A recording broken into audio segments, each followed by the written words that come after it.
तो दोस्तों, जितने स्टूडेंट इस वीडियो को देख रहे हैं या जितने स्टूडेंट क्लास 10th में या क्लास 12th में पढ़ रहे हैं, उन लोगों के मन में डाउट या कन्फ्यूजन बना रहता है कि बोर्ड एग्ज़ाम में हम कितने नंबर लाएंगे तो पास होंगे, या फिर ये कन्फ्यूजन बना रहता है कि किस सब्जेक्ट में हम लोग कितना नंबर लाएंगे तो पास होंगे। तो आज मैं आप लोगों को ये डाउट कन्फ्यूजन पूरा कर दूंगा। तो इस वीडियो को आप लोग बने रहिएगा और पूरा ज़रूर देखिएगा, और इस वीडियो को कम से कम 500 लाइक आज हो जाना चाहिए। ठीक है, तो ये कैसे पूरा होगा?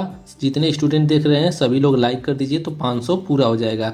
तो चलिए हम लोग सबसे पहले 10th में देखते हैं कितने सब्जेक्ट होते हैं और किस सब्जेक्ट में कितना नंबर लाएंगे हम तो हम पास होंगे। ठीक है, तो सबसे पहले हम लोग 10th का देखते हैं, क्लास 10th का। तो क्लास 10th में होता है 6 सब्जेक्ट। 6 सब्जेक्ट कौन कौन सा होता है वो सब्जेक्ट का हम लोग नाम लिख लेते हैं। तो सब्जेक्ट का नाम क्या क्या होता है? तो पहला होता है हिंदी, ठीक है। तो दूसरा होता है इंग्लिश, ठीक। तीसरा होता है साइंस। चौथा होता है सोशल साइंस। पांचवा होता है मैथ या होम साइंस। छठवां होता है आर्ट, जिसको बोलते हैं कला या फिर संस्कृत। ठीक है, तो यहाँ पर देखिए 6 सब्जेक्ट का नाम हो गया।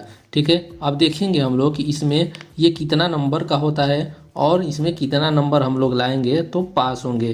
तो यहाँ पर देखिए एक जो सब्जेक्ट होता है वो पूरा 100 नंबर का होता है। 100 नंबर का होता है, जिसमें से 30 नंबर प्रैक्टिकल का नंबर मिलता है। कहाँ से मिलता है? कॉलेज की तरफ से।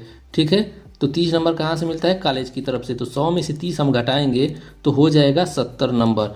तो एक सब्जेक्ट 70 नंबर का टोटल होता है। सभी 70 नंबर का इंग्लिश भी होता है, 70 नंबर का साइंस, सोशल साइंस भी 70 नंबर का, और मैथ हो या ये 70 नंबर का, ये भी 70 नंबर का, ये भी पूरा सब्जेक्ट 70 नंबर हम लोगों को पेपर में आता है। पेपर जो होता है 70 नंबर का आता है। अब देखिए 70 नंबर में से हमें कितना नंबर लाना रहता है, पासिंग नंबर कितना लाना रहता है? तो कम से कम हम लोगों को 23 नंबर लाना रहता है। 23 नंबर हिंदी में भी, 23 नंबर इंग्लिश में भी लाना रहता है, और 23 नंबर साइंस में भी लाना रहता है, और 23 नंबर सोशल साइंस में, और 23 नंबर इसमें भी रहता है, 23 नंबर इसमें भी रहता है।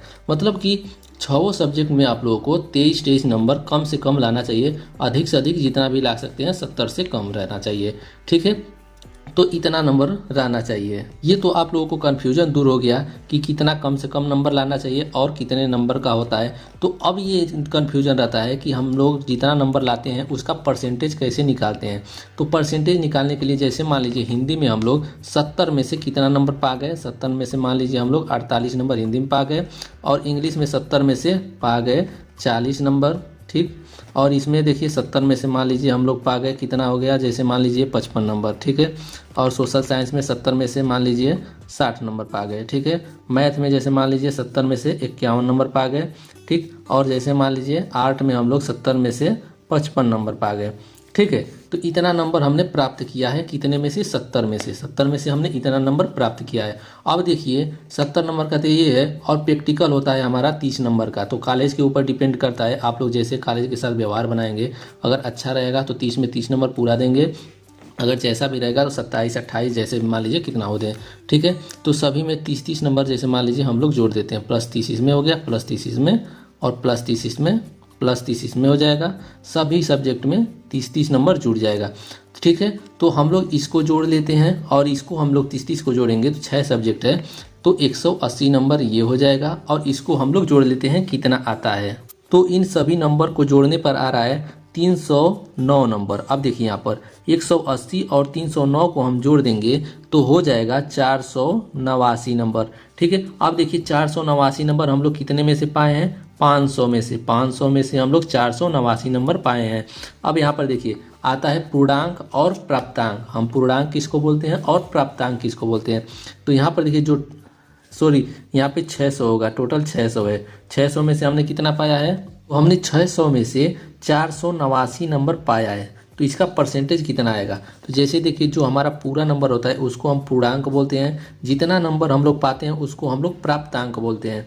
तो हम लोग जितना नंबर पाएंगे उतने में हम लोग, जैसे मान लीजिए हमने 489 नंबर पाया है तो इतने में हम लोग टोटल 606 से हम लोग भाग कर देंगे। 6 से भाग कर देंगे जितना सब्जेक्ट है। जैसे इसमें हाई स्कूल में 6 सब्जेक्ट है तो 6 से हम लोग भाग कर देंगे। तो इसको जब हम भाग करेंगे काटेंगे तो आएगा 81.5%। यही हमारा परसेंटेज निकल कर आ जाएगा। आई होप कि आप लोगों को समझ में अच्छे से आ गया होगा। अब देखिए इंटर में, हाई स्कूल में तो हो गया। अब देखिए 12वीं क्लास में हम लोगों को कितना नंबर लाना रहेगा तो पास होंगे। ठीक है, किसमें? 12वीं क्लास में। तो 12वीं क्लास में होता है 5 सब्जेक्ट। 5 सब्जेक्ट कौन कौन से होते हैं? पहला होता है हिंदी, ठीक है। दूसरा होता है इंग्लिश, ENGLISH, ठीक है। तीसरा होता है केमिस्ट्री। चौथा होता है फिजिक्स। पांचवा होता है मैथ या बायोलॉजी। मैथ या बायोलॉजी दोनों में से एक केवल ले सकते हैं हम, मैथ लें या बायोलॉजी। ठीक है, मैथ या बायो दोनों में से कोई एक सब्जेक्ट हम ले सकते हैं। तो टोटल हो जाएगा हमारा 5 सब्जेक्ट। ठीक है, तो यहाँ पर देखिए जैसे मान लीजिए हिंदी है तो ये हमारा होता है 100 नंबर का टोटल एक सब्जेक्ट होता है। कुछ इसमें से अब देखिए जो हाई स्कूल में था तो छः सब्जेक्ट प्रैक्टिकल वाला था, लेकिन यहाँ पर देखिए इंटर में 5 सब्जेक्ट प्रैक्टिकल वाला नहीं रहेगा, कुछ प्रैक्टिकल वाला रहेगा, कुछ प्रैक्टिकल वाला नहीं रहेगा। तो यहाँ पर देखिए हिंदी जो है प्रैक्टिकल वाला नहीं रहेगा, तो ये पूरा टोटल 100 नंबर का रहेगा। अब देखिए 100 में से हमें कितना नंबर लाना रहेगा? Passing number 33 number. ठीक है, उसी प्रकार से इंग्लिश है तो इंग्लिश भी हमारा प्रैक्टिकल वाला नहीं रहेगा, तो ये भी हमारा 100 नंबर का रहेगा। 100 में से 33 नंबर जब हम लाएंगे तब पास होंगे। ठीक है। अब देखिए केमिस्ट्री है तो केमिस्ट्री हमारा होता है प्रैक्टिकल का, तो ये 70 नंबर का होता है। 70 नंबर का ये होता है, अब प्लस 30 नंबर का प्रैक्टिकल होता है। ठीक है, अब देखिए यहाँ पे 70 में से हमें कितना नंबर लाएंगे तो पास होंगे? 70 में से हम लाएंगे 23 नंबर तो पास होंगे। ठीक है, अब यहाँ पर देखिए फिजिक्स भी इसी प्रकार से प्रैक्टिकल वाला होता है। 70 नंबर का होता है, 30 नंबर प्रैक्टिकल का होता है। अब 70 में से कितना नंबर लाएंगे हम तो पास होंगे? 23 नंबर। अब उसी प्रकार से देखिए मैथ जो होता है प्रैक्टिकल वाला नहीं होता है, तो इसमें से ये होता है 100 नंबर का पूरा नंबर ये होता है। 100 में से हमें 33 नंबर लाएंगे तब पास होंगे। अब यहाँ पर देखिए बायो जो होता है हमारा प्रैक्टिकल वाला होता है, तो ये 70 नंबर का होता है। 70 में से हमें 23 नंबर पासिंग नंबर लाना रहता है। ठीक, यहाँ पर देखिए मैथ लेंगे तो प्रैक्टिकल वाला नहीं रहेगा, बायो लेंगे तो ये प्रैक्टिकल वाला रहेगा। ठीक, अब जैसे मान लीजिए इसका हम लोग परसेंटेज कैसे निकालेंगे, तो जैसे मान लीजिए टोटल हमारा होता है 500 नंबर का ये होता है। ठीक, 5 सब्जेक्ट है तो सभी 100 नंबर का होगा, तो 500 नंबर का ही हो जाएगा। ठीक, अब जैसे मान लीजिए 500 में से हम लोग पा जाते हैं 460 नंबर। ठीक, तो 460 नंबर का परसेंटेज निकालेंगे हम लोग। तो परसेंटेज निकालने के लिए यहाँ पर देखिए 5 सब्जेक्ट है तो इसमें हम लोग 5 से भाग कर देंगे तो इसका परसेंटेज निकल कर आ जाएगा।